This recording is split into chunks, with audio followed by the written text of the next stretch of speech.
I've worked as a security guard most of my life. It's not glamorous. Gas stations, convenience stores, small shops. Most nights you just sit there, keeping an eye on things.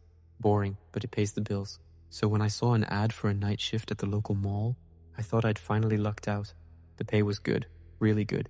The hours weren't bad, either 10:59 p.m. to 5 a.m., just one building. Quiet, easy work. How hard could it be? I could already picture it, sitting in a cozy security office, sipping coffee, watching the cameras while the whole place slept. I applied that same day. The next morning, the mall manager, Mr. Hensley, called and asked if I could come in for an interview that afternoon. That was fast. Maybe too fast, but I needed the job. So I said yes. The mall felt strange when I arrived. Too big, too quiet. The interview was quick, almost rushed. Hensley asked about my experience, but he didn't really seem to be listening. He just ran through the basics. Check the cameras every 10 to 15 minutes. Do hourly patrols. Keep things locked down.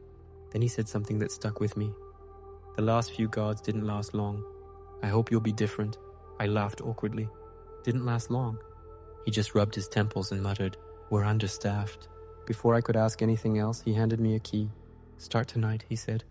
10:59 sharp. I didn't argue. That night, the parking lot was nearly empty.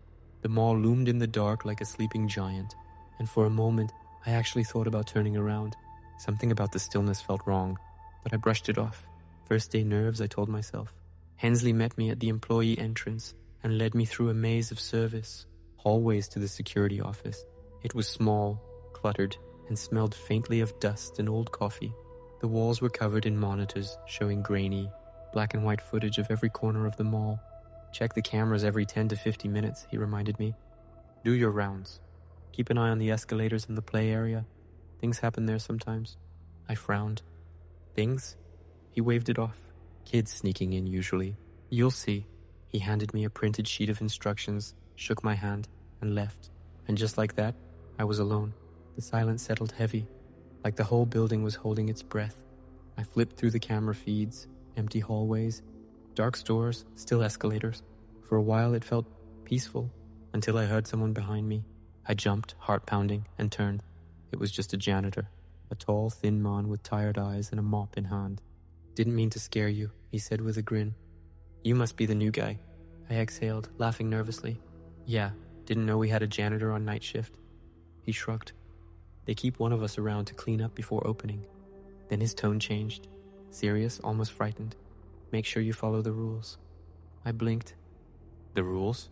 You mean the instructions? He handed me a crumpled piece of paper. These aren't from the manager, he said quietly. They're what you need to survive the night. I unfolded the paper. It wasn't a joke. Rules for the night shift. 1. Check the cameras every 10-50 minutes, but don't stare too long. 2. Never look directly at the mannequins after midnight. 3.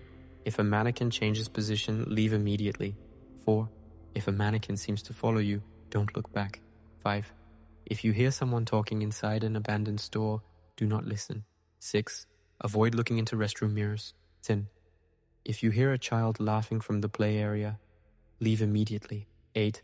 If the time ever goes backward, return to the office. 9. Between 5:06 a.m. and 5:30 a.m., lock the office door and don't open it, for anyone.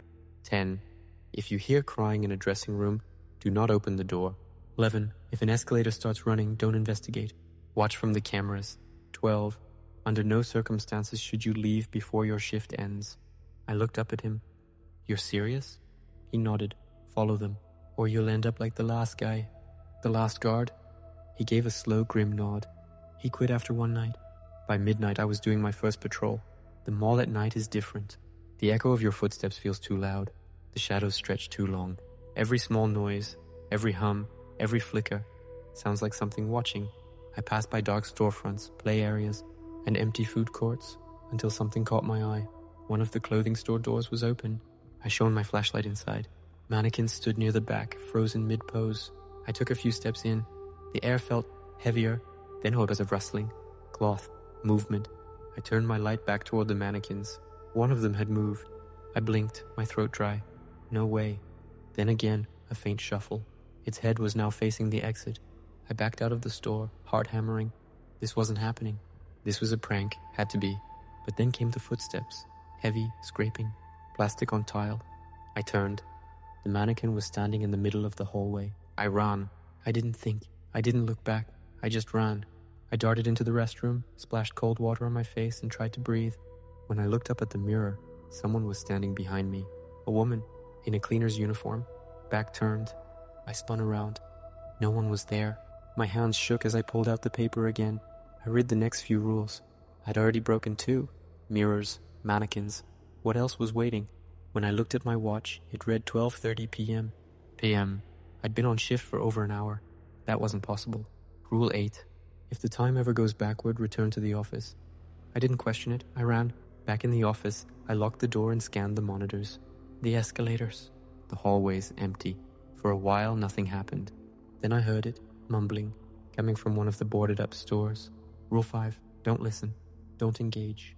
I kept walking, ignoring the sound, even as it grew louder, distorted, like someone speaking underwater. When I passed the storefront, something scraped inside, a sound too close to human. I didn't look back. I couldn't. Then came the other sound. Footsteps. That same plastic scrape. I didn't look. I just walked faster, then ran. Eventually the sound faded. Rule 4 worked. It stopped. And then I heard the escalator. The mechanical hum sent chills down my spine. Rule 11. Don't investigate. Watch the cameras. I sprinted back to the office, slammed the door, and locked it.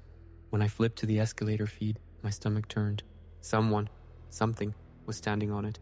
Tall. Too tall. Limbs long and spindly, face hidden in shadow. Moving wrong like a puppet being dragged. Then it turned, slowly, and looked straight into the camera. Straight at me. The screens flickered, buzzing, static. I looked away. When the screen cleared, it was gone. Hours passed. I sat there trembling, afraid to move. Then knocking. 3 sharp raps on the door. I checked the monitor. No one there. Then came the voice. Friendly, familiar. Hey buddy, still think those rules are funny? The janitor? Or something pretending to be him. Rule 9. Don't open the door. The knocking grew louder, the voice more distorted. Come on, open up. I'll tell you what's really going on here. I checked the camera again. Empty hallway. Then suddenly he was there. Right outside the door, staring into the camera with a grin that looked wrong. His body flickered, smoke, static, and then vanished. At some point, the clock read 4:30 a.m. The air finally felt lighter, quiet. I needed to stretch. Just a short walk around the corridor, I told myself. As I rounded the corner, there he was again, the janitor, smiling like nothing had happened. Rough night? He asked. Yeah, I said quietly. What the hell is this place? He smirked. The rules keep you alive. That's all you need to know. He started walking away. Wait, I called. What do you mean, no escaping it? He didn't answer. He just vanished around the corner. When I followed, he was gone. Then I heard crying, soft muffled sobs. Rule 10. If you hear someone crying in a dressing room, do not open the door. It was so human, so real, I almost broke. But I didn't. The crying stopped, then came from behind me. I ran. When I reached the office, I locked the door and stared at the monitors. There she was, a woman, long black hair hiding her face, drifting down the hall, not walking, floating.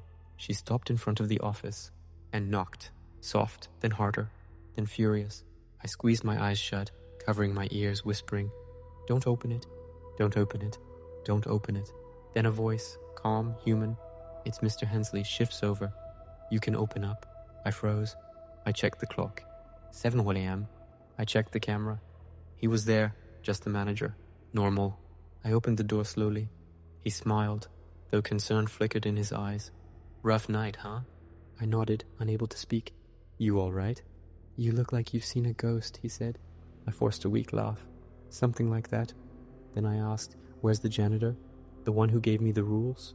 Mr. Hensley frowned. There's no night janitor here. I stared at him. But he shook his head. Never had one. You're the only one on nights. That was my last shift. I handed him my keys and walked out without looking back. Whatever's in that mall, whatever that was, it's still there, waiting,